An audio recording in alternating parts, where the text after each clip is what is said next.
یہ کہانی ہے چوہے اور شیر کی۔ ایک دفعہ کا ذکر ہے کہ ایک جنگل میں ایک شیر رہتا تھا۔ ایک دن وہ شیر سو رہا تھا کہ اچانک ایک چوہا وہاں آ گیا اور شیر کے بالوں میں گھس کر کھیلنے لگا۔ اچانک شیر کی آنکھ کھل گئی۔ اس نے چوہے کو پکڑ لیا۔ چوہا ڈر گیا۔ وہ شیر سے منت کرنے لگا کہ مجھے چھوڑ دو، میں آئندہ ایسا نہیں کروں گا۔ شیر کو اس پر رحم آ گیا۔ اس نے چوہے کو چھوڑ دیا۔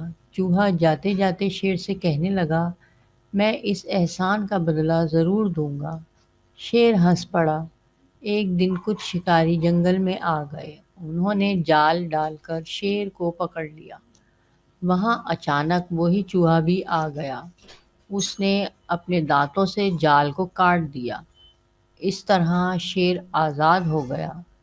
شیر نے چوہے کا شکریہ ادا کیا۔